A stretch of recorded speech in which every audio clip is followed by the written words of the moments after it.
Olá, meus queridos, sejam todos muito bem-vindos. Professor Júlio, Ores Educação. Iniciou a semana aqui com um vídeo para vocês, falando um pouquinho sobre a questão do sono e aproveito a desejar a vocês uma ótima semana de trabalho, uma ótima semana de descanso, né? Bom, sobre o que nós vamos falar hoje em relação ao sono? Nós temos aqui o nosso Atlas de Medicina do Sono e eu quero fazer uma pergunta para você para entender um pouquinho melhor a questão do seu sono. A pergunta é: você se prepara para dormir? Parece uma pergunta estranha, parece uma pergunta sem sentido, porque as pessoas vão pensar, mas professor Júlio, uma pessoa precisa se preparar para dormir? Qual é o sentido de se preparar para dormir? É que, na verdade, às vezes a gente está tão envolvido com a nossa dinâmica de casa, com as nossas coisas e tudo mais, né? Que a gente simplesmente dorme. A pessoa simplesmente vai para a cama e deita e dorme. Como se o sono fosse uma coisa automática e que não precisasse de preparo. Veja, como outros processos fisiológicos do corpo, o sono ele também precisa de um preparo. Se você hoje fosse fazer o seu almoço, ou se você fosse só almoçar, provavelmente você teria alguns rituais importantes, né? Rituais tais como: senta na mesa, mas não começa a comer enquanto todos não chegarem, aquela coisa de você soltar o cheirinho, né, da alimentação no ar antes de você promover o seu almoço, a pessoa vai lá, lava a mão antes de almoçar. Então, nós temos uma série de procedimentos que nos preparam para a alimentação. Né? Às vezes o simples fato de você pôr uma água quente no cafezinho, né, aquele cheiro que toma conta da casa, ele já é um preparo, ele já é um ritual. No caso do sono, uma boa parcela das pessoas não faz esse tipo de ritual ou não presta atenção na prévia de entrada do sono. Eu quero mostrar para vocês aqui do meu Atlas, quero que vocês acompanhem comigo. Você já deve ter ouvido falar muitas vezes, né, que o sono tem fases, né? Então, acompanhe aqui comigo. Vocês estão vendo que o sono aqui ele está classificado em 5 partes.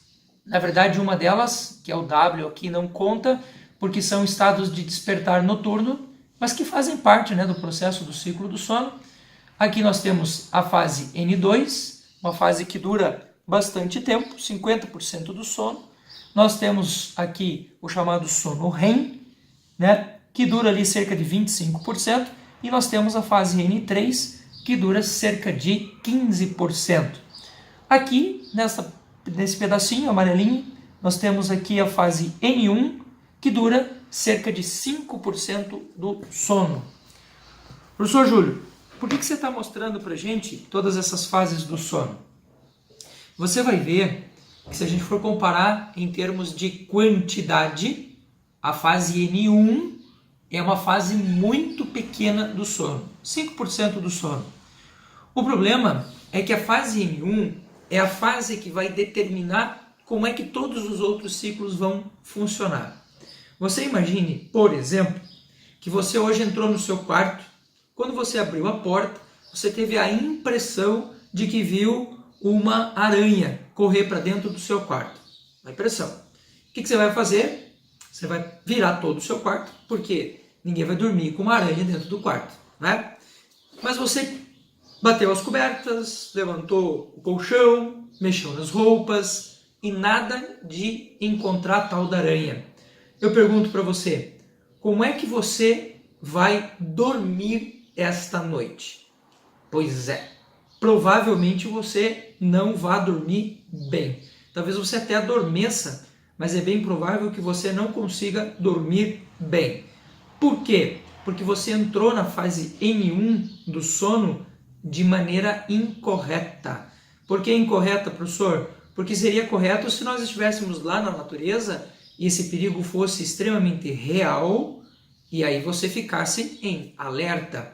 Porque quando nós passamos para a fase N2, N3 do sono, nós passamos para uma fase um pouco mais profunda do sono.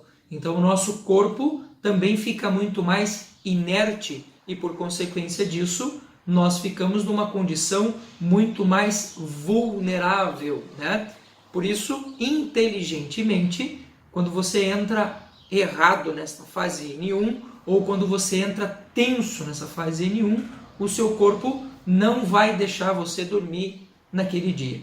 Mas você vai dizer, professor Júlio, mas você acabou de falar que inteligentemente, sim, porque numa condição real, verdadeira, você estaria pronta para a luta, você estaria pronta para a reação, pronto para a reação.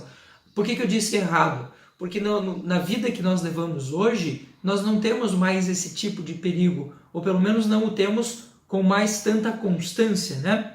Só que as pessoas tendem a criar alguns desses problemas, sem saber que estão criando esses problemas. Então o cara vai dormir preocupado, o sujeito vai dormir pensando nos problemas, vai dormir pensando em acordar cedo amanhã. Então as pessoas acabam não se preparando efetivamente para o sono. Em não existindo preparação, você pode entrar tenso na fase N1 e todo e qualquer ciclo que você vai fazendo do sono, automaticamente vai fazer com que você tenha um sono mais leve. E isto, evidentemente, terá um impacto na sua emoção muito forte. Você vai acordar muito mais irritado no dia seguinte, vai acordar com aquela sensação de que, puxa, eu poderia ter ficado um pouco mais na cama, né? Então, em relação à entrada do sono, o ideal é que você faça essa entrada do sono da maneira mais calma, mais tranquila e mais relaxada possível.